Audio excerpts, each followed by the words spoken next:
Hello, this is Unlimited Spots, where we get better at Magic together through a new draft video every weekday. And I always say that I'm excited to draft because I do love to draft, but today is something special. I get to sit down and draft Lord of the Rings, one of my favorite draft formats ever, for the first time in 3 years. So let's get ready to meet our old friend once again. And if it is a new friend for you, don't worry, I will explain the relevant cards for sure. Oh, and what a sweet card to open on our first draft back, the Bath Song. It just says draw infinite cards, then you win, right? Okay, it's a saga for 4, draw 2 cards, then discard a card, shuffle any, and then on mode 3, you do that twice. Then on mode 3, shuffle any number of cards from your graveyard into your library, and add 2 blue to help you play all of those sweet cards that you just filled up your hand with. Sorry, I would normally talk about some of the other cards in the pack, but that was just, I was just overwhelmed with, you know, joy at seeing the Bath Song. Okay, so there's a question about what to follow on the Bath Song with. So after taking the Bath Song, I want to do one thing and one thing only, which is blue-red no creature spells. The only card that would technically go into no creature deck is Swarming of Moria, which I think is too big of a concession. You probably, I mean, Rohirrim Lancer is just a much, much better card, and you probably shouldn't just dive straight into the no creature lane before you've gotten the main payoff for it, which is the 3 mana Fiery Inscription, 3 mana Ring Tempt. When you cast an instant or sorcery, deal 2. I also think Saruman the White is solid. It's like fine, but Rohirrim Lancer is just another level of good. Oh, what a choice we have. I mean, Birthday Escape might be my favorite limited card to cast ever printed. Seriously, just 1 mana, draw a card, and get a tiny incremental advantage. But then we also have Ranger's Firebrand, which is just 2 damage for 1. And a Ring Tempt. This card is overpowered. Basically, Ring Tempt on anything that costs 3 mana or less is just good. Now, I'm probably, with a start like this, not going to lean in the pure spells direction, because Ring Tempting is good if you have creatures. It's not actually good in the spells deck alone. Although that said, like 2 damage for 1 mana, like you just need efficient removal if you're going to do the spells thing in any format. So I think Ranger's Firebrand could go in either type of deck. But yeah, I mean, as much as my heart says Birthday Escape, my head says take the Ranger's Firebrand. So let's just do that. What are we looking at in this pack? So, I mean, you know, I don't want to completely force, because that's just never fun. Forcing is never fun. And the best card in the pack, probably the best card by like raw average win rate to my recollection, is Shelob's Ambush. I wonder if I can actually go with Pelargir Survivor here. I mean, it does keep you alive. Like 3 toughness on a 2-drop keeps you alive into the late game. Fired Orthanc is nothing. I mean, nothing is pulling me in any other direction. Like Gwahir the Windlord is not particularly good. So yeah, I think I'll take the Pelargir Survivor. There actually are mill wins that you can get in this format. There are actually a few mill-themed cards, including 1 rare. We have a really interesting pack here. So Stern Scolding is either great or terrible. I mean, it's great if you get to counter something, terrible if not. There are also a lot of non-creatures in the format. So this actually whiffs on a lot of things that actually make a creature, in addition to the more expensive creatures or more hefty ones. Isolation Orthanc is really, really solid. That's good removal, and I'm inclined to go for that. That said, Deceive the Messenger is a 1 mana instant. And this is essentially a 1/1 with Flash that gives something -3/-0. If you remember Cogwork Wrestler from Lost Caverns of Ixalan, it's not too different from that. So I think I'm going to go with that one. I think Erebor Flamesmith is exactly what we want, right? Just like with Deceive the Messenger, Ranger's Firebrand, every single card we play just goes pew pew. So this is the one that when you cast an instant or sorcery, it deals 1 damage to each opponent. We've also got Breaking of the Fellowship for just like perfectly solid removal. And Hithling Nonce is also nice. But I think we want to make sure that we get Erebor Flamesmith, Fiery Inscription, things that actually reward us for the spells plan. And we are off to the races. This is looking super fun. And blue-red, knock on wood, fingers crossed, is actually looking pretty open. In this pack, there are a whole bunch of options for us. I think I'm most inclined to take Stern Scolding because that's just what I want to do. There's also Nimmerdale Watcher, which is like, you know, it's a 2-drop. Same with Battlescarred Goblin, a decent 2-drop. And I mean, they're like worse than average, but they're 2-drops, and 2-drops can only be so bad. Greyhaven's Navigator can also be fine, but it's nothing special. But yeah, I'm just going to go ahead and snap up that Stern Scolding. I think it's the best card in the pack, and it's definitely the best card for my game plan. Okay, when a creature and opponent dies, deals 1 damage to your controller, you do need some, you know, some kind of finishers, and I just think Knights of Dalianroth is not playable. So let's snap up the Gimli. I mean, Snarling Warg is not a pull into black. Protector of Gondor is probably the best card in the pack, but I do not want to deviate. With this start, I need a huge reason to deviate from blue-red spells. Okay, Storming of Moria is a spell, triggers your Erebos Flamesmith, and we're hoping to pick up 1 or 2 fiery inscriptions. I wouldn't hate Ithilien Kingfisher, but I mean, making a treasure is also not bad, actually. It helps me play all the cards I'm going to draw from my Bat Song. Here, I'll snap up a Knights of Dol Amroth and be happy about it. I mean, not happy. It's like a pretty bad card. I just said it's unplayable, but it's another signal that our lane is reasonably open. Now, I mean, efficiency and stats really do matter in the format, but I still think I go for Swarming of Moria because the point is spells. And, you know, it kind of does pay for itself because it makes a treasure. So if you're on turn 5 and you play this, you could double spell 2 3-drops with the treasure, right? All right, wow. Warbeast of Gorgoroth, the last pick. I mean, I want the Stern Scolding, but Warbeast of Gorgoroth is such a good card. I think I just take that one as a potential finisher. I don't know. We're looking a little bit more creature based than I would usually want to be. Maybe I just chickened out there and I should have gone for the Stern Scolding. I just feel like we're going to get our fair share of Stern Scoldings here. I'll take Foray of Orcs. Really good uncommon for us. So this is Amass Orcs 2. And then when you do... Sorry, I'm being carried away by my enthusiasm. I'm not sure that I'm explaining the cards as well as I ought to be. So Foray of Orcs, Amass Orcs 2, and it deals... X damage to a creature and opponent controls where X is the amassed army's power. It's basically a mini Flame Tongue Kavu, or it can be a maxi Flame Tongue Kavu if you already have like a 4/4 army. There's a bunch of other good cards in this pack. You've got Isolation and Orthanc, which we already said, good removal spell. Soothing of Smeagol is also a good removal spell, though you'd rather have it in a beatdown version of the deck than control version. Although I will say, haven't seen a Fire Inscription, have seen a lot of chunky creatures. I might be playing a more beatdown version of the deck. We would just need to find some like Rally at the Hornbergs, which is make 2/1/1s, and they have haste. And then also Breaking of the Fellowship is also, as we said, a solid removal spell. But I'll take Foray of Orcs. And here I'm really, really happy to see Glorious Gale. Mainly, this is just 2-mana counter target creature spell, keeps you alive into the late game. The second ability is not going to be super relevant for us, I don't think. There's plenty of other fun stuff in the pack, but this is just, we've made our bed, now we lie in it, right? I'm not going to be deviating into Gruul or something. It's just not, I haven't drafted this in 3 years. I want to have some fun. I want to sling some spells. Sue me, okay? Erebor Flamesmith, you are my favorite common to see, other than Birthday Song. And Gandalf Sanction. This card is an actual finisher in the blue-red spells deck. So it deals X damage to a creature where X is the number of instant and sorcery cards in your graveyard. Excess damage is dealt to that creature's controller instead. Look at how many instants and sorceries I have already. 8. This will be 9. So basically, if you can get like 2 of these, each of them could deal like 7 damage to your opponent, very plausibly, if you bonk a 1/1 with it in the late game. Yeah, so very happy to see that guy there. Kind of a lot of nothing in this pack. I mean, I guess I take the Bewitching Leechcraft. Not a good card. This is a lockdown claustrophobia style effect, or Mersane for the legit splash heads out there. But, you know, it is technically removal to some extent. It doesn't get rid of static abilities, though, is the big problem with it. And it doesn't really get rid of armies. Captain of Umbar, I could take. It is looting, but that's not really where I see my deck going. And Isolation or Think, oh, which one do I... That's actually... I probably take the cheaper card, right? I probably just take the cheaper one because I want to be slinging more spells faster. I mean, Isolation, we also might wheel an Isolation or Think. Okay, I'll take a Rohirrim Lancer.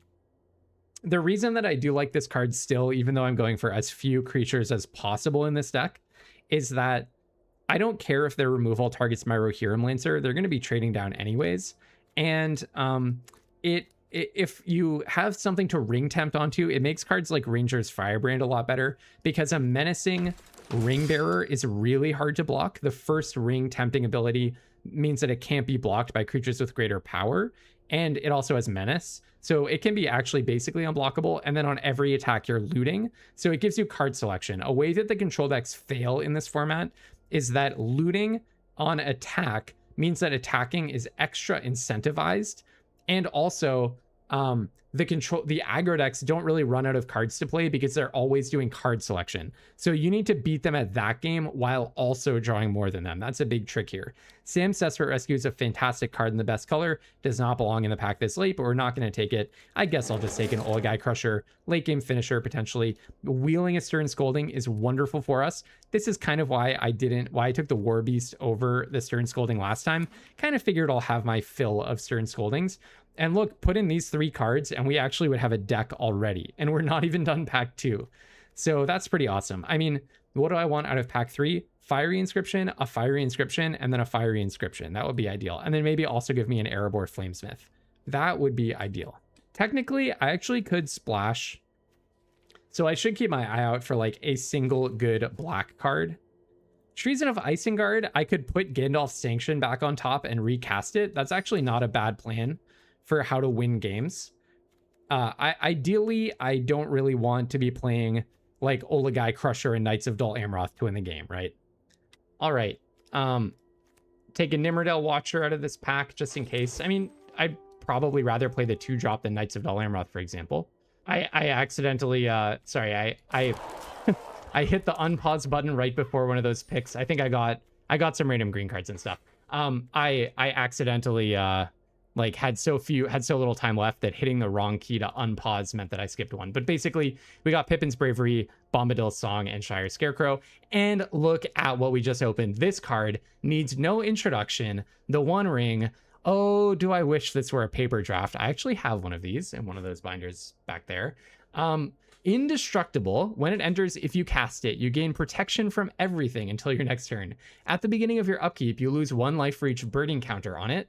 Tap, put a bird encounter on it, then draw a card for each bird encounter. So it's actually not as good in draft as it is in, Modern, Commander. I don't know, where else did people play this thing?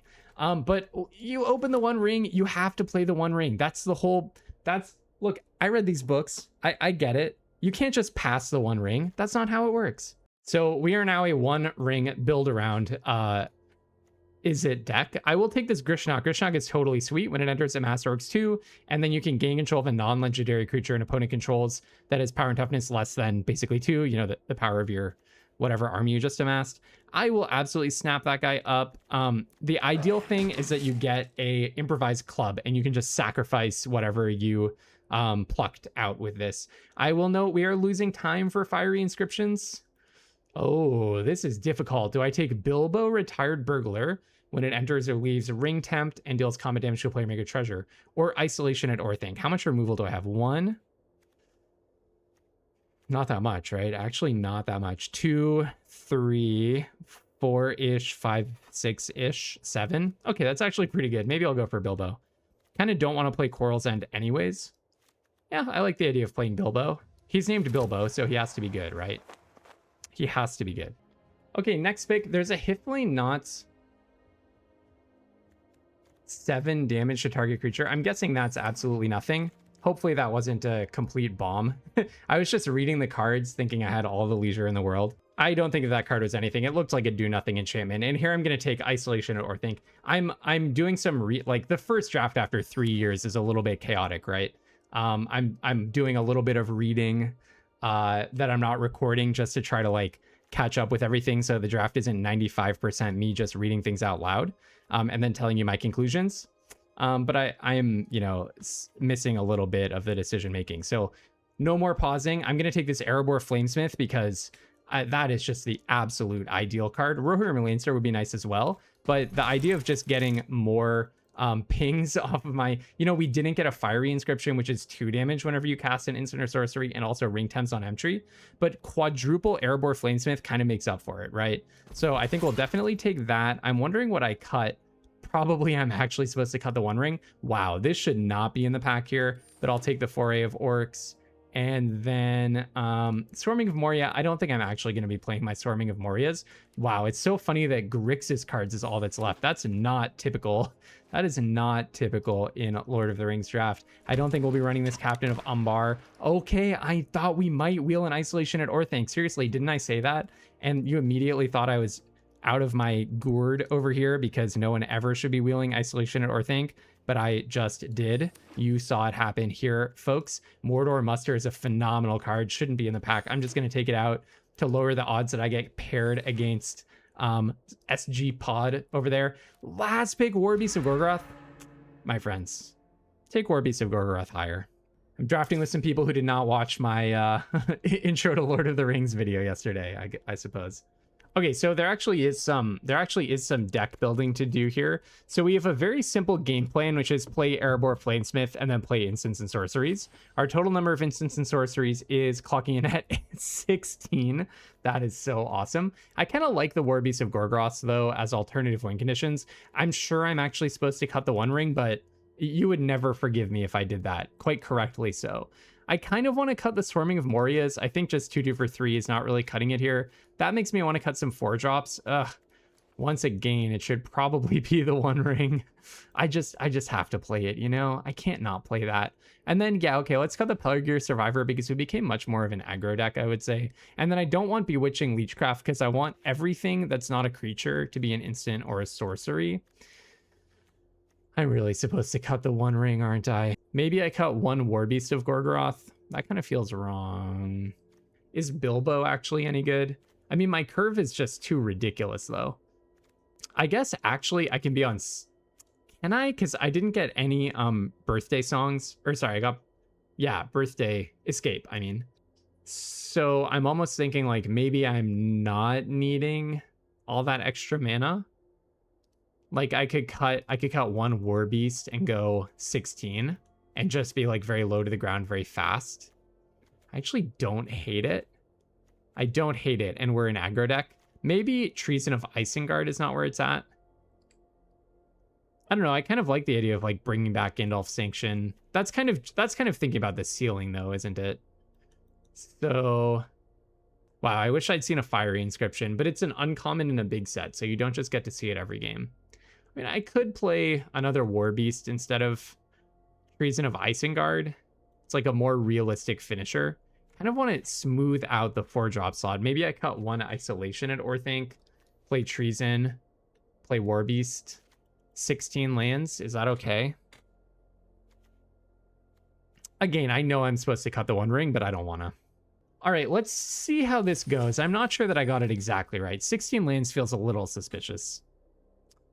While we launch into game one, I want to say a big, huge thank you to our channel members. Taki's Dust, Ryan McGrady, and Dave Douglas have recently joined the channel. Huge, huge appreciation, not just to the three of you, but to every single person on this list. Really, really appreciate it. Okay, I'm going to have to mulligan this one. Stern Scolding, turn 1 into Ring, turn 4 is not quite what we're looking for. So let's put back Warbeast and just keep the rest of these here. Maybe putting back Bilbo or Foray of Orcs would actually be better, but... Okay, we can counter anything that they play here, probably. Okay, or, well, we can't counter that. Beautiful lands from the opponent. Nice choice of lands. Respect. All right, if they play a 3/3 for 3, it cannot be countered. Wow, what? Okay, that's fine. Bring that back and play it, you say? Okay. All right, well, play Bilbo. Hearing Tempts. Then Foray of Orcs is going to give me a second creature for to become my ring bearer if Bilbo dies. Unfortunately, most things that they can play here are not going to die to Foray of Orcs, but hey, maybe they have 2/2-drops that they want to play. They also maybe seem to be having a little bit of a mana issue, like the whole Revive the Shire to get a land drop is not the best. Oh, that's some beautiful art, by the way. All right, yeah, so that's a bit of an issue for the opponent. I'm not going to play a 2/2 for 4 Foray of Orcs. So let's just pass.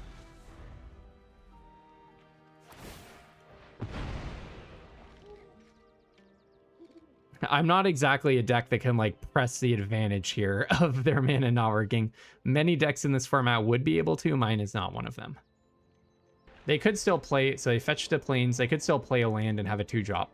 They have not used their land for the turn just yet. 1, 2, 3, 4, 5, 6, 7, 8. Oh, they have to discard for the turn. That's ugly.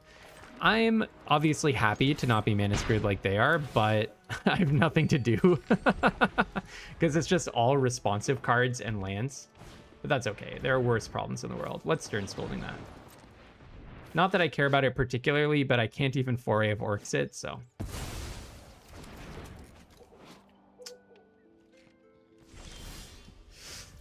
Okay. This is so funny. Bilbo's just getting the job done over there. I mean, they're effectively still at 23 because they have 2 foods out. This is a funny one. All right, see what you got for me. I mean, now they could do anything, right? A Landroval. All right, so I can go Erebor Flamesmith, 1, 2, 3, 4, and double spell Foray of Orcs. Is that worth it? Probably, actually. Kind of like the idea of getting a little bit assertive here. I don't know. It would be nice if I can go Foray of Orcs, kill a 2-drop. Foray of Orcs, kill a... Kill a Landroval. And I also have Breaking of the Fellowship to zap them with. So yeah, I don't think I'm supposed to be wasteful with my material here. See if they give me an opportunity to ladder up. Yeah, there you go. So now I can Foray of Orcs shooting Mary, and then Foray of Orcs shooting Landroval. Hobbit Sting, and then I get Ring Tempt onto Erebor Flamesmith, and now I get to start looting. That's pretty awesome. That is pretty awesome. Oh, heck yes. 1, 2, 3, 4, 1, 2, 3, 4. Yep. I'm happy to spend my treasures. I'm not even splashing for once in my life. So zap, zap. Make it 2-2. Oh, yeah. This is awesome. I miss this format so much. Zap, zap. Make a 4-4. Oh, I love Lord of the Rings draft. This is too cool. This is too cool. Attack, and I get to loot. And probably Isolation at Orthanc is the better card because it works if they only play one thing, not just if they play 2 things. Now they technically are at 16 if they can spare the mana. Yeah, this is a Fiery Inscription at home, right? No, my Ring Bearer. Oh, that's so rude of you. The Hobbit Sting killed the Ring Bearer. That's so opposite of what happens in the books. Okay, they might just pop both foods here, I think. This goes to the graveyard, you shuffle it into your deck. Yeah, okay. Now, if Rohirrim Lancer ever dies, then I do get to declare a new Ring Bearer. They didn't pop their foods? Oh, yeah, that might have just been a blunder. They might have meant to and forgot. Because they immediately conceded after. No, I like my deck. All right, 1-0, on to the next one. All right. I love this format. I mean, this is not a good hand, but technically I can just play a 2-2 if I need it. And Bath Song is really good at catching you up. And 2 removal spells also, that can be good at catching you up. So I'll only play Treason of Isengard on 3 if I'm forced to by an aggressive start. Them beginning with a white mana, knock on wood, that's a good sign. Okay, yeah, I don't feel pressure to play Treason of Isengard here. I don't think there's something you can flash in, so. Hopefully whatever this is, it has 2 toughness. Oh, you have 4 toughness. That's fine, it only has 2 power. The thing about this card, it's, it gives combat relevant abilities, but it, to like an attacker, but it has a very defensive stat line. So it's kind of at cross purposes with itself, I think. So I can actually pitch like Hithlane Knots or pitch Foray of Orcs, put it back on top with Treason of Isengard, but I'm still slowing myself down. So I think that's not even value. It's not like this brings it back to my hand. That's what makes it bad. And once again, if we can get the mana, then we can chain. No, because I just put a +1/+1 counter on Eowyn.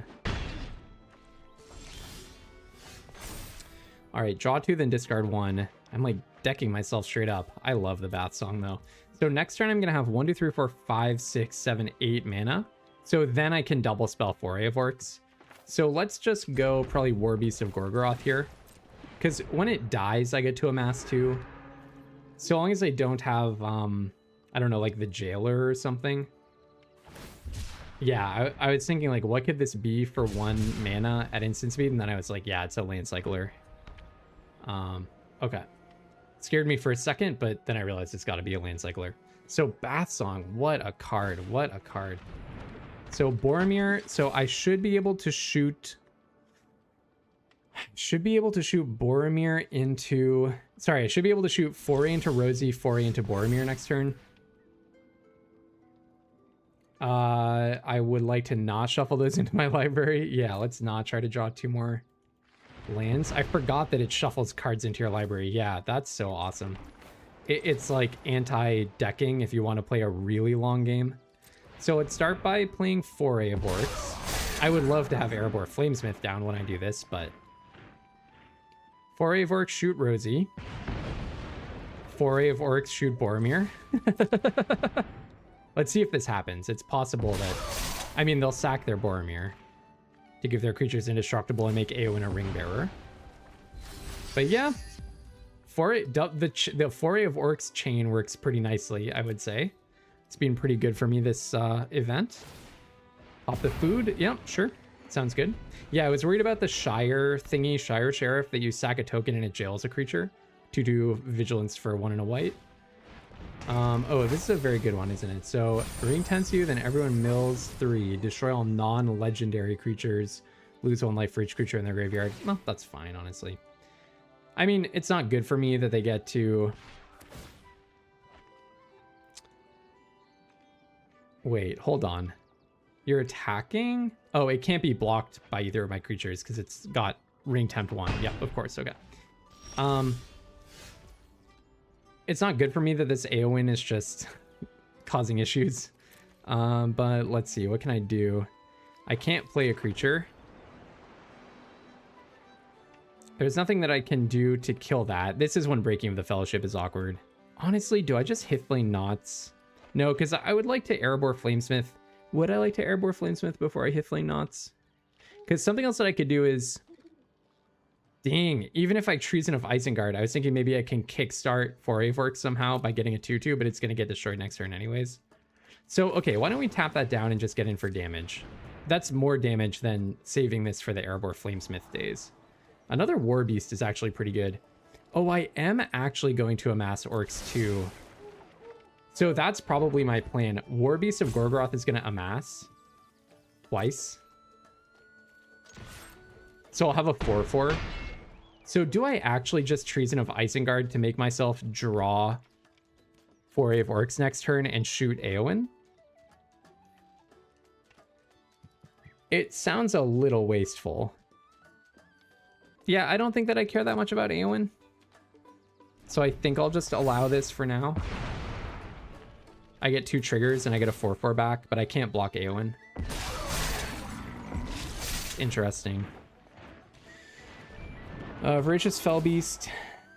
Wow, that's so annoying because neither of these can kill the other one. That is so tedious. Am I just going to die to this because of the awkwardness of Breaking of the Fellowship? Yeah, I don't love Breaking of the Fellowship, and this is why. I might actually just straight up die to this. Wow, that's so awkward and terrible. So let's start with Erebor Flamesmith, then Treason of Isengard, I guess? I don't know, like, what am I even supposed to do here? Wow, the awkwardness of a 3/5 and a 4/4 up against Breaking of the Fellowship, and me being unable to block anything. I mean, yeah, I'll Treason of Isengard, try to draw a Foray of Orcs, I guess. Because it can kill the Voracious Fellbeast. Play a land, play a War Beast of Gorgoroth, something like that. Just to be mana efficient and try to represent threats. Yeah, no, this is terrible. Now they just need anything. Oh, what? And now you're going to get... Oh, man. How? What? I mean, the specific thing that won them this game, obviously, is like the absolutely cracked black rare saga. But also just the fact of them having Eowyn. Okay, wait. This doesn't trigger... Oh, it's not a goblin or an orc. Actually, let's just let this happen. Let's actually just let this happen. I take 9. No, I die. I come so close to dying. I better not. But do I just lose next turn if I do it this way? Probably. The specific thing that killed me is Breaking of the Fellowship being blank against these 2 cards. I think Eowyn is really, really awkward. And like chaining Foray of Orcs was really good. It's not even that my hand was too slow. It's just that my removal doesn't line up well against them. I should put in Orthink, Isolation and Orthink. Anyways, I think I have to think I have to take. And just hope that they don't have a goblin, basically. So I play Erebor Flamesmith, and that's the card that is going to be able to block their... so first we Voracious Fellbeast onto a Mordor Trebuchet, I guess. But I'm dead to a single Mordor Trebuchet, so I'm not even convinced that this matters at all. Put that on here, I suppose. Play this. Amass Orcs 2. Zap you for 1. Shoot the Voracious Fellbeast. Attack with both of them. I'm dead to a single removal spell, but when am I not? And then I'm just hoping that I'm just hoping they have literally nothing in their hand. I'm just hoping they have literally nothing in their hand. Yeah, I'm just banking on them having nothing. I think this was the best line. So you draw and discard. If you drew a interactive spell, then I lose right now. Okay, it's not an interactive spell. Ugh. Oh, did you just unlock another color? Sure. I love being me. Well, that sucked. That sucked. It was just like, yeah, I'm gonna immediately cut Breaking of the Fellowship for Isolation or Think. It's better on your mana, but that was just so depressing. Like holding a removal spell and it just barely can't kill either of their creatures. That was totally depressing. So get in here, Isolation or Think. Good riddance, Breaking of the Fellowship. You suck. And yeah, on to the next one. But yeah, also sometimes your opponent just has a board wipe. Sometimes your opponent has one of the best cards in the format, and it'll happen to you. Oh, what a terrible hand to draw against Mythic player number 1625 in my first time drafting this in 3 years. No, that doesn't feel great. All right, play a land, holding up Piffling Knots.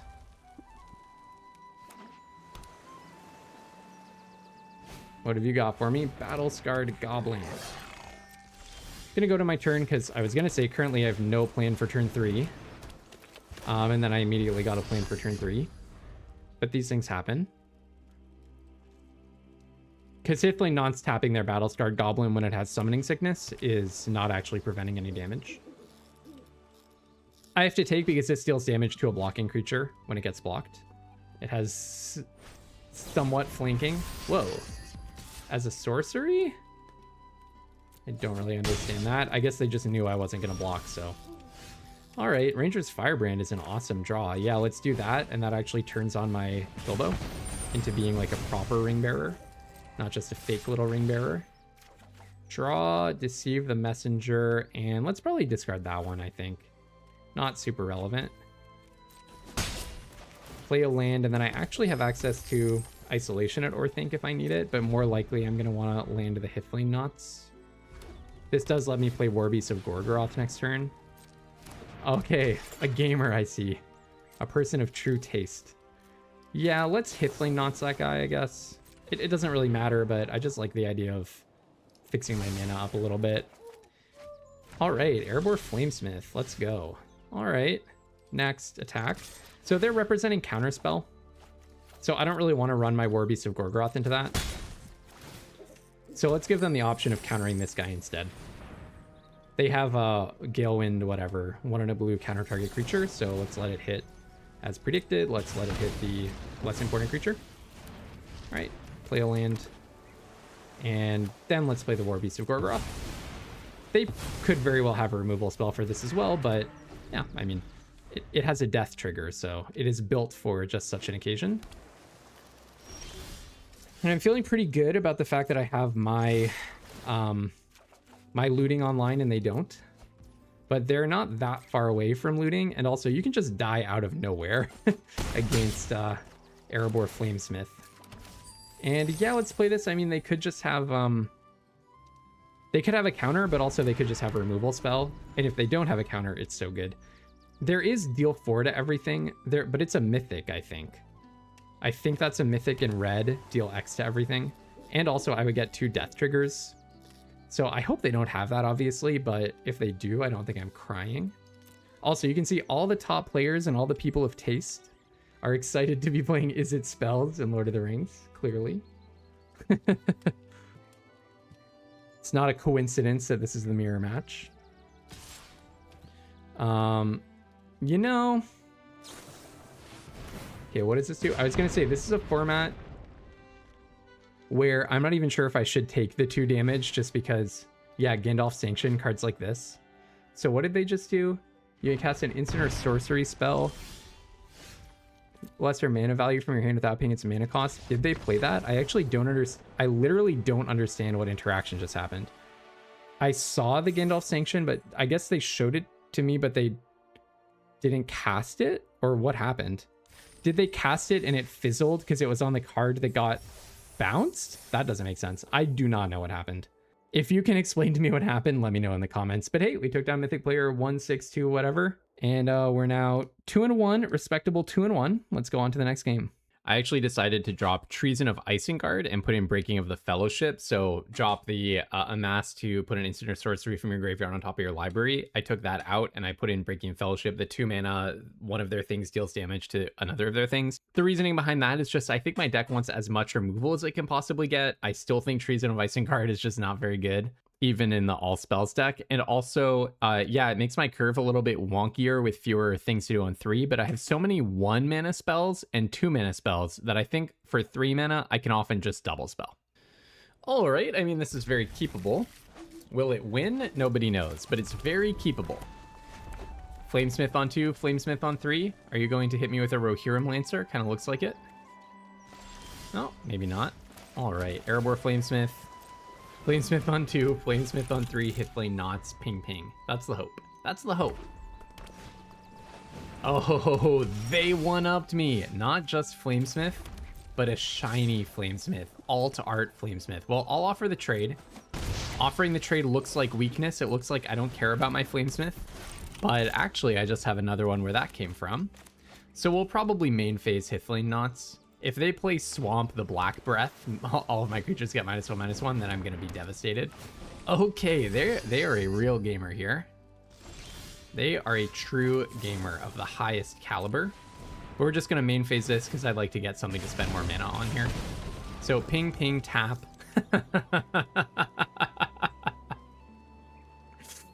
I mean, I have to do it, right? I just have to do it. I don't think I cannot do that. I don't think I'm allowed to not do that, am I? You can't just not play the One Ring. It's just not allowed. I'll see your Fiery Inscription and I'll raise you the ring itself. I mean, I do have them a lot lower than they have me, but now they do get a 1/1 to trade with one of my Flamesmiths if they want, which is a little bit unfortunate. Looks like they have a removal spell, Ranger's Firebrand. I was afraid of that one. Yeah. I think I might not be winning this one. But let's see if they can handle a War Beast of Gorgoroth. Then next turn I can double spell the One Ring plus another Flamesmith. But unfortunately, they're just going to burn me out before I burn them out. That's the downside here. They could Treason of Isengard. There's not a lot of exile. Flame of Anhart. Oh, man. Yeah, I mean, the thing is, like, they saw Fiery Inscription in their draft. I did not see Fiery Inscription in my draft. And that's kind of what separates these two decks so far. Unfortunately for me, I would have obviously taken Fiery Inscription if I ever saw one. That would have been absolute top of my priorities. And yeah, Flame of Anor is like a absolutely messed up rare as well for the blue-red deck.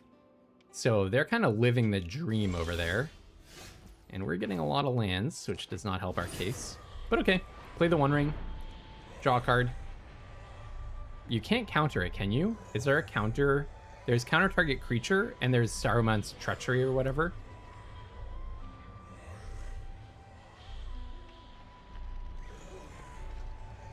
But I might actually just be killable off of like them playing 2 spells next turn after this, right? They could just save up 2 spells. But I'll definitely just draw a card. Oh, another land? Are you kidding me? My whole life is just me drawing lands. Oh, they have a Hitflame Knots. Yeah, I think I'm basically... Wait, hold on. Why did you spend that? That's a total mystery to me. So they're feeling more concerned than I'm feeling. There will be no blocks next turn because I'm indestructible. Okay, let's see. Yeah, if I were them, I probably would have saved the Hithling Knots, because that's 3 damage that they can do when I get unindestructible. This is going to be a tough one to win, though. They just have a much better version of the blue-red build than I do. Like, Fiery Inscription plus Flames of Inor is the dream. I wonder if they're probably debating whether to spend any sorceries here. Because I'm indestructible, they would be giving up damage if they do. Okay, Bilbo. Well, let's draw some cards. This does put me, like, nearly dead. So funny. Okay. Well, I guess I'll play this in Ring Tempt, because why not? They can play their counter target creature that they telegraphed earlier.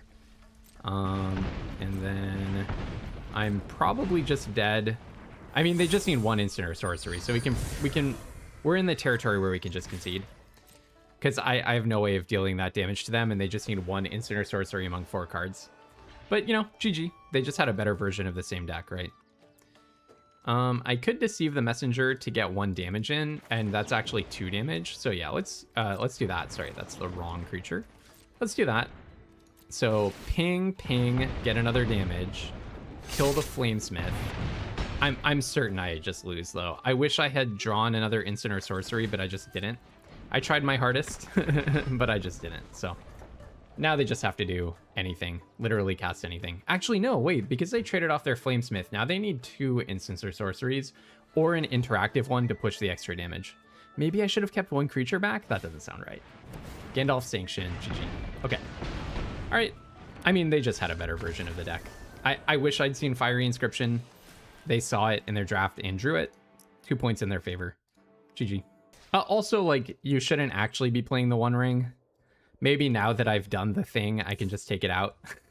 It's not actually the card that you're supposed to play, so I don't really want to go 2-3. So let's put in, I guess, Treason of Isengard. Both, like, not really the cards that you want to be playing, but that's probably going to be a better one for me. Okay, this looks like a really good hand, doesn't it? If I lose, it won't be because of my hand. Rohirrim Lancer, Hithling Knots on 2 to set up future draws. Bilbo on 3. And then I've got Foray of Orcs. Maybe I can take off one of their like early plays with that. All right, Mordor Muster, that's fine. And yeah, I'm definitely just gonna play Hithling Knots to it's just scry 1 draw card for 2, but Erebor Flamesmith is probably good for me, right? Is it good?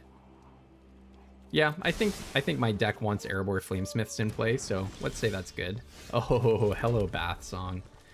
So I guess I might as well play this, get a Ring Tempt, put it on the Lancer and attack. Lancer's now like extra hard to block, so if I can get another Ring Tempt, it's a really nice one to have online. Next turn, I'll prefer Bath Song over Foray of Orcs if possible, but you know, I could probably, it wouldn't be hard to force me to play Foray of Orcs. Is Gorebag good enough to do it? Yeah, probably, actually. Probably that's just a good enough reason, because then I get to attack with everything.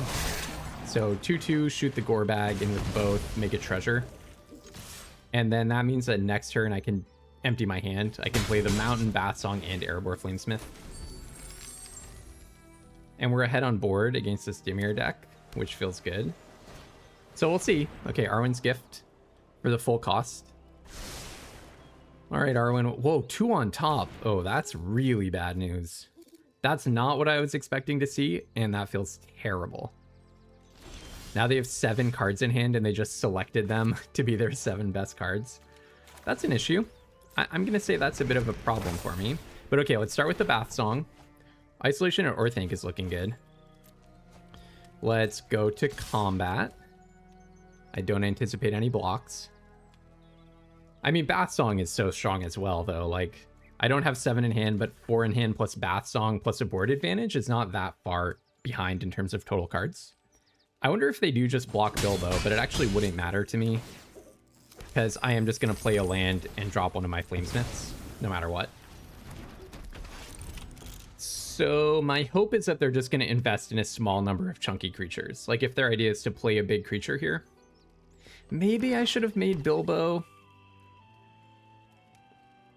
the Ring Bearer, Just because it does something on damage. That's kind of the meme of Bilbo, is you make him the ring bearer and then he's really hard to block. So yeah, maybe actually that was probably an inaccuracy. I haven't played with this set in 3 years, so there will be some inaccuracies. Now what's this? I actually have no idea what that could be. Bath Song, why are you so good? You're just so good. I mean, I'm happy that you're so good, but you are just so good. Yeah, what is this? They did nothing and they have 7 cards in hand. I don't think there's Etherize in this set. Quicken into Damnation, maybe? I guess I'm predicting Hithlane Knots. Could be double Hithlane Knots or something. Okay. I probably pitch... Stern Scolding is probably not that relevant any longer. So I can play Erebor Flamesmith. If I play Gandalf Sanction, I'm just trying to figure out, can I Gandalf Sanction that thing? That would ping for 2, putting them to 9. This would be 4, 5, 6, 7, 8. Not quite lethal. So it's probably not worth doing. I can 4 Orcs, 4, 5, 6, 7, 8, 9, 10. Almost lethal. Let's not. Let's just attack with everything except one of those Erebor Flamesmiths. I don't know, maybe pitching Stern Scolding was a little loose. They're thinking really hard. I would like to get another treasure. I like the idea of being able to cast anything. So what's this? Deceive the Messenger. Okay, interesting start. They don't want me to get a treasure. Should I just bounce that thing? I'm fine with it trading with my army, right? I think that's fine. It's not ideal for me, but I think that's fine. It does make my foray of orcs a little bit worse. But okay. Yeah, I'll pass. Dang, I don't even get a treasure. That's too bad. Isolation and Orthanc. Okay. Yeah, so they just had like a bunch of different utility and they were thinking about what combination of utility to play. Okay, fair enough. Fair enough. Bath Song, so I can shuffle in some action. So I could just Isolation at Orthanc here, but I think I'd rather Foray of Orcs. I guess I don't hate Island. Yeah, I'll shuffle in all 3 of these cards. Actually, probably just Foray and Hithlane Knots. I don't necessarily need to draw the Erebor Flamesmith next turn. I'm not feeling too fussed about that. So let's do this. Try to zap their guy for 2. They could have Saruman's Treachery here. I think they're probably representing Isolation at Orthanc. If they are representing Isolation at Orthanc, then they could, in response, maybe. I think that's how this works. Target the army. Yeah, that's what I thought would happen. Honestly, that's... No, okay, it's not how that works. I guess it doesn't check on resolution, only when it goes on the stack. That's interesting. All right. Any judges, if you have insight into how that works, that was cool. So now we're almost killing them. I guess shuffling in the instance might have just been a bad idea because of Gandalf Sanction. Again, haven't played this set in years. I'm probably doing all sorts of things inaccurately. But yeah, probably shuffling in the instance was actually a bad idea. Like, yeah, it's long run gas, but I have 25 cards in my deck, and I just made my Gandalf Sanction a lot worse. So, okay, no, that's on me. I shouldn't have done that. Should not have done that. But that's okay. So now, end of turn, I'm going to Isolation and Orthanc the 2/2 in with the team. Maybe I start with Gandalf Sanction. They're going to go to 8. So Gandalf Sanction puts them to 6, 5, and then 1, 2, 3, 4. But they can block nothing? Yeah. So they're just almost dead. Are they really 1 damage off? No, because Isolation and Orthanc is going to put them down to 7. Are they thinking about popping their Lembas now? I don't think it makes a difference. Okay, popping the Lembas now. Sure, you do that. Okay, so let's just explicitly calculate this. So you pop the Lembas, I Isolation Orthanc, put you... So we can actually just resolve this. You're at 8 now. I would put you at 7 by shooting the... I have to hit the 2/2, so put you to 7. Play Gandalf Sanction, which would deal 1 damage to this and 2 damage to you, putting you to 5, and then this ping would put you to 4, and then I have 4 lethal. So it's exact lethal. I keep wanting to target the bird, but I actually need to hit this, or else Gandalf Sanction will fall 1 damage short. So now I do this, hit the bird, ping you for 1, and then hit you for 2 in the face, and then attack for 4. Okay. Oh man, I love this format. I love this format. The games are so cool. My deck has fallen to some pretty sweet ones also. We got to see some opponents slinging some pretty awesome spells. And that was a close game too. That person just had a fistful of interaction, like so much to say about my plans. Just not quite enough in the end. All right, folks, 3 wins, 2 losses. Can we rattle off at least one more and break even on gems? That breaking even on gems in my first draft back, that would be really nice. That would be really nice. I have to say, I love this hand. Rohirrim Lancer, Gandalf Sanction if I get into trouble, Deceive the Messenger to gas it a little bit and keep myself alive, and then Bath Song, which as we saw last game, just takes over. Yeah, I like it. Definitely be keeping this. It's a sweet hand. I love the Lord of the Rings music too. The flute music that they have here. This is actually an interesting question. I think I will go for the Stern Scolding line because there's so many good things with black mana on turn 2. They're probably a highly aggressive deck. And I'm not a highly aggressive deck, so I don't really care about landing Rohirrim Lancer. Something that gets value from the graveyard is not your ideal card to counter, obviously, but... Also, it gets an instant in the graveyard, so that Gandalf Source Sanction is now worth more. Gandalf Sorcery. Okay. Yeah. Okay. I hear ya. I'm gonna save Deceive the Messenger. It can be a nice little surprise for the opponent. So, Deceive the Messenger, why this card is so good? Oh, interesting. If they attack with Easterling Vanguard, I could Deceive, Shrink it, and you amass, and you can block. Same logic as the one that I mentioned from LCI, the Cogwork Wrestler. So I'll go in with the Lancer. Just look like I don't want to trade. This attack makes sense even if I have nothing. And then, yeah, I have no motivation to spend Gandalf Sanction here. And then Foray of Orcs, if my Deceive lands the way that I hope it will, then Foray of Orcs is actually going to be able to deal 3 damage. Because I'll amass 1, shrink their thing, and get a block in. So we'll see. We'll see. We'll see. If they really knew the format, they probably could have read this coming. Because I had priority on just 1 blue. But nobody really knows the format. It's been 3 years, so I don't feel bad about telegraphing that. Shadow Summoning. Oh yeah, that card is absolutely busted. Busted, busted, busted. But I think we have the removal to deal with it. So I want to go... Actually, do I Bath Song here? Because the 1/1 can block Golem, and I think I'm happy with that. I probably just want Rohirrim Lancer to block the Golem, though, right?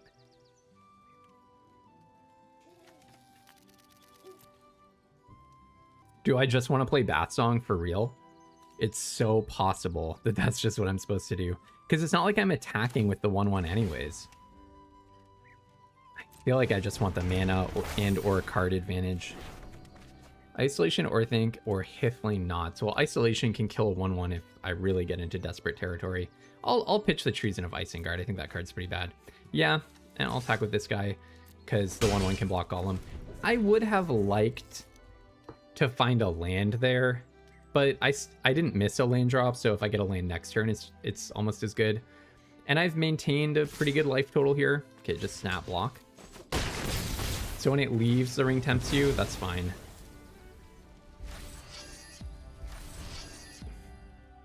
And the other thing is the Bath Song does give you some of your mana back. Oh, this card was kind of wild, right? 3 tapped 1/1s. Wow, my opponent is just all in on 1/1 flyers, and I'm all in on never drawing a land as long as I live.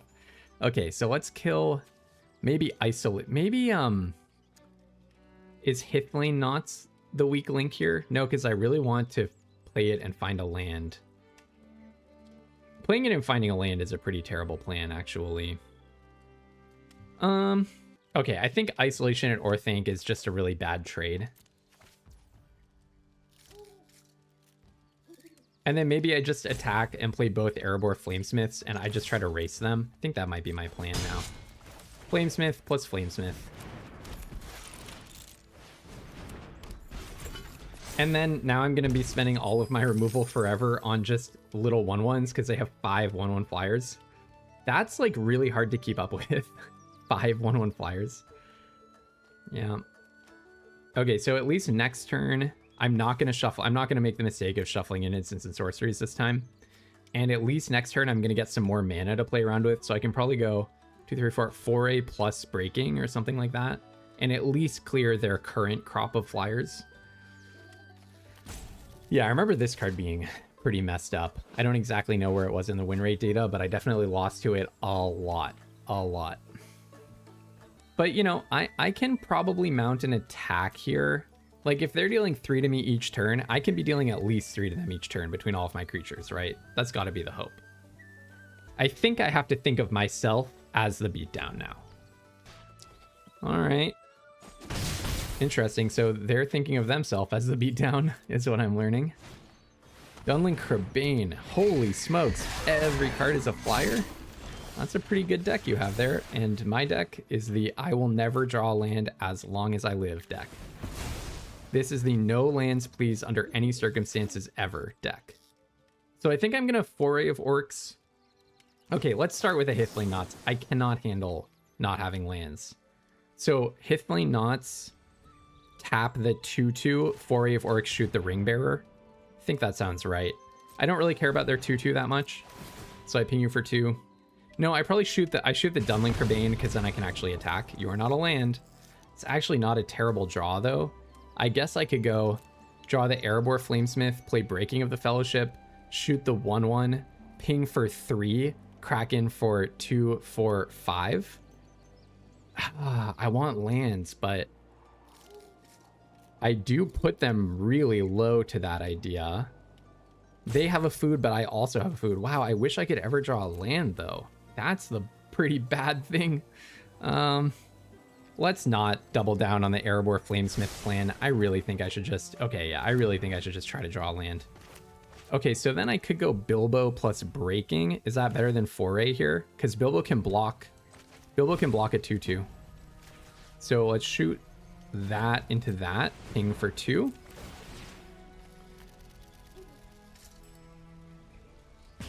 Yeah, Bilbo can block the... make this guy the ring bearer. Next. Bilbo can block the army. These guys are tapped, right? Yeah, they start out tapped. Play a land. I could shoot something for... This would be 5, 6, 7. Oh, did I have lethal? No, I wouldn't have been able to afford the cost, so I did not have lethal. So then, yeah, let's go Bilbo. Oh, no, I should have played Bilbo before attacks. I would have gotten to loot. But I think the combination of cards in my hand is, like, pretty much ideal at this point, after a lot of shaping it. And then now I maybe just make Bilbo the ring bearer, right? If Rohirrim Lancer dies, I can make an Erebor Flamesmith the ring bearer, so yeah. Okay, so they go to 11. I'm not that far from delivering lethal next turn, but I am not quite there. Getting another land that I could deal damage with would be nice. Maybe we can push them into some nasty blocks.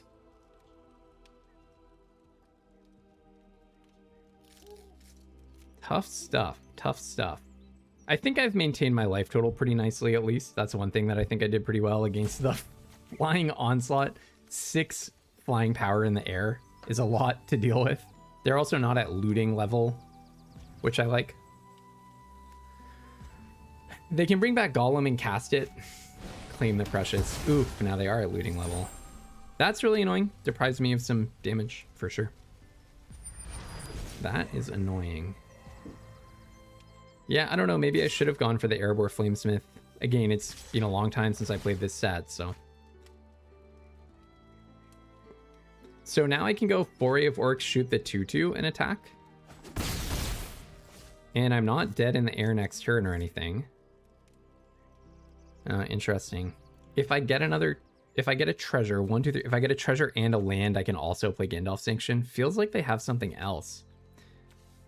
They cannot activate Golem because they had to spend both blacks on Claim the Precious. Oh, they pitched a green card. Interesting. They have a treasure though, so oh, they actually can activate Golem, but they can't cast it. So Foray pings them down to 10. Attack with 3. Do you have another removal spell? That's so obnoxious. Okay, so Foray shoots this, ping you to 10. I'm certain I'm supposed to allow this to die now. Unless I am delivering lethal this turn. So 1, 2, 3. I could hit this, hit you for, or I could, yeah, hit this, hit you for 4. No, neither of my creatures is blockable now. So I would hit this, hit you for 5, put you to 6. And then another ping, and then deal, yeah, no, it's not worth it. So resolve, do I want to pay 2 life? The answer is no. Unfortunately. Next, in with both creatures for sure. Ugh, now I'm getting all my lands, of course. All right, damage. Make a treasure, play a land. Foray of works. And then I think I just shoot down their army. Make it hard for them to attack me. Now Gandalf's Sanction is on 7 and I have a food. I'm feeling okay, but we're definitely in a top deck war. Right? Because I'm on a 3-turn clock. Their clock is shorter than that. It's hard for them to block my stuff.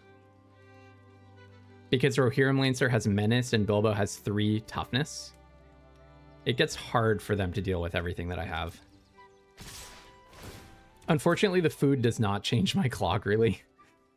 That part is unfortunate. Also, if they kill, like, I'm gonna have a ring bearer online. This would be an interesting game to analyze. I feel like I had so many decisions. They threw away a Claim the Precious. Oh, that's brutality. That's brutality. I mean, their deck is cracked. Absolutely cracked. Oh, man, are you kidding me? Wow, what a top deck.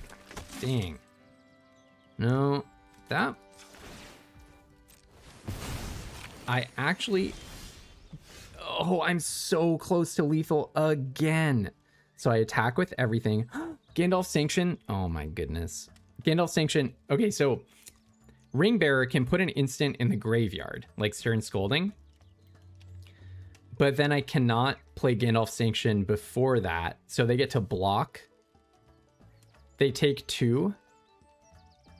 Actually, then I can just shoot one of these 1/1s for the remaining 7, right? So the idea is attack with the team. They have to block either Bilbo or the 2/2. Well, they can block Bilbo and the 2/2, actually. But then I can Gandalf Sanction.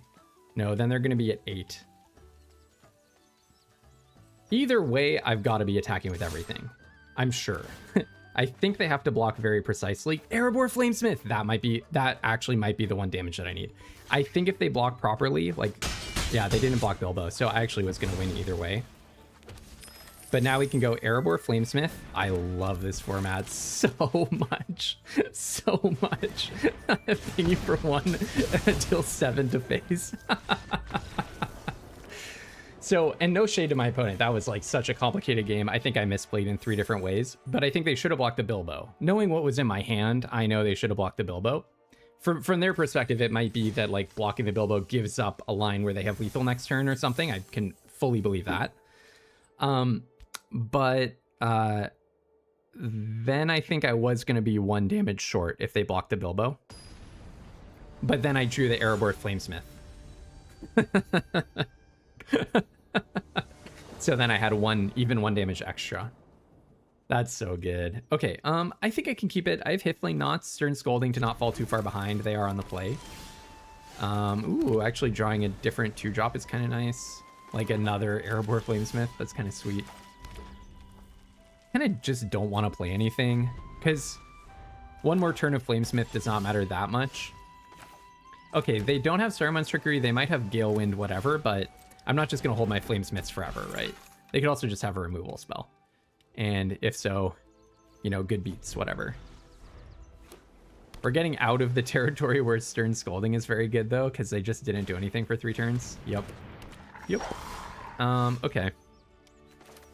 I kind of want to go Erebor Flamesmith, and then during their turn, I'll Hifling Knots that. Because the other option would be to Isolation it or Think It, but I just like having both of my Flamesmiths down. Torment of Golem.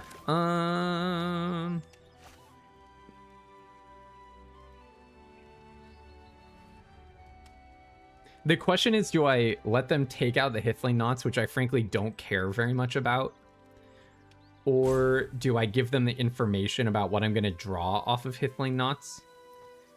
I think let's give ourselves a scry and save ourselves some damage. I'm doing this partly because I think this game is going to come down a lot to damage. What do you have here? One black instant? Yeah, I didn't think so. Do I want a blue? Well, they're about to make me discard something. I'm just going to play Foray of Orcs next turn, hold up Stern Scolding, so I actually think that's fine. I'll draw that. That's fine. So they might make me discard Treason of Isengard because it can get back anything else. If they make me discard Stern Scolding, it means that they have something they don't want me to counter, and then maybe I just should get perverse with it and just Treason of Isengard the Stern Scolding back. No, because then it only goes on top, so then they have a turn to play whatever it is. Yeah, they might just take the Foray of Orcs. I believe it. This is an interesting decision. It probably determines a lot of how the game plays out. I mean, Torment of Golem is such a sick card. Just absolutely bonkers. I wish I had one of those. Okay, they took Isolation at Orthanc. Sure, that's fine. Yeah, let's just get aggro, right? Foray of Orcs. Ping, ping. Shoot your dude.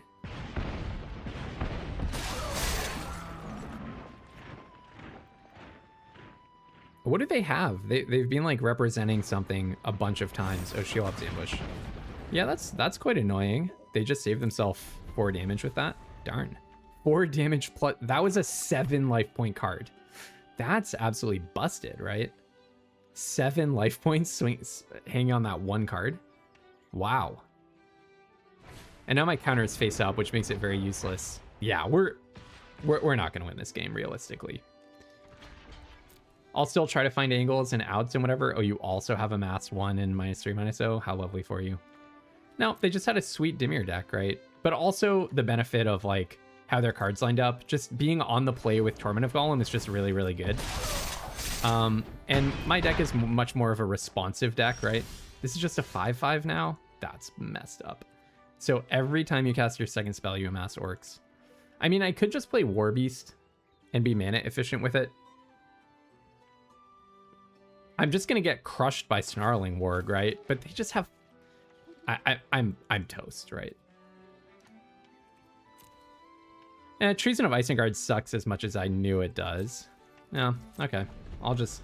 I think Isolation or Orthanc hold up the Stern Scolding. They might have one card stuck in their hand. Okay, I like that they amassed... I like that they amassed onto an existing orc. That's good for me. All right, they go in with the team. I think I just line up a double block on Saruman. I'm sure they have some interaction here, but we're in a situation where they have to have nothing for me to have any hope, right? So, I mean, okay, like, I gave this to them, but at the same time, like, how am I going to win this if I can't even deal with the Saruman? So, honestly, like, even chump blocking just makes sense. Okay, Deceive the Messenger. I have a War Beast. Yeah.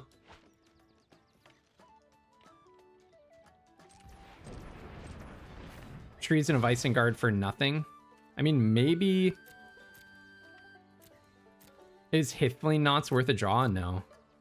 Submit 0. Just a 2/2 for 3. Ugh. Card's looking horrible.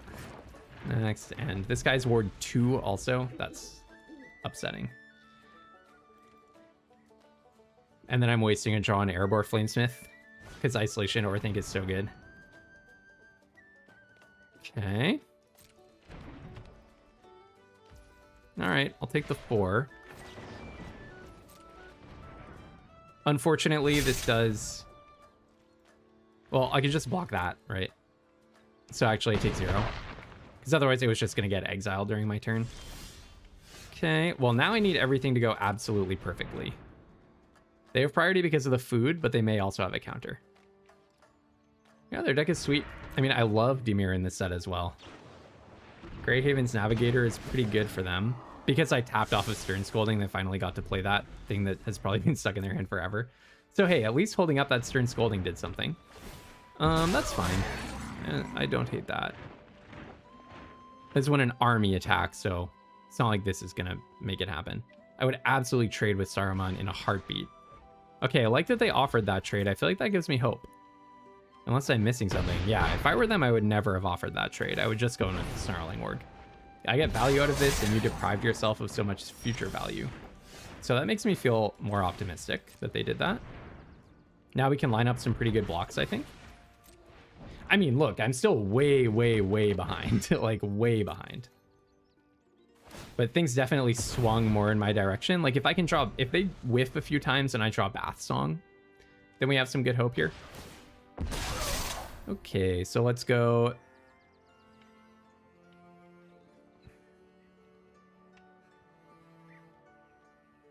Do I want to kill the Snarling Org more?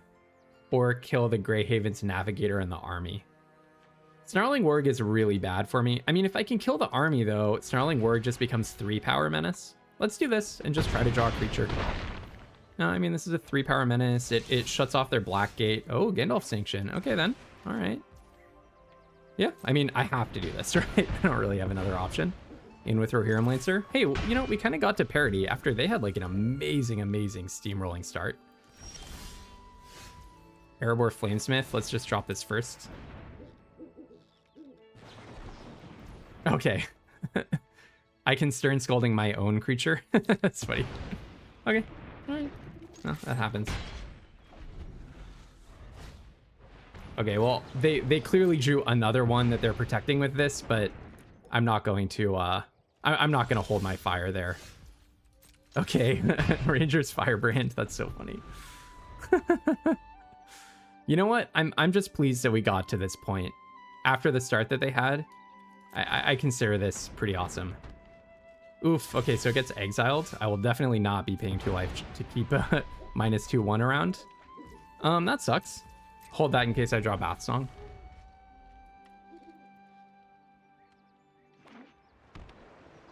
If you play a creature, please make sure it has 2 toughness. Looks like they have a way of bringing something back from their graveyard, potentially. Treason of Isengard. Bringing back Torment of Golem. Joke's on you. I have nothing. Wow, I can't believe that...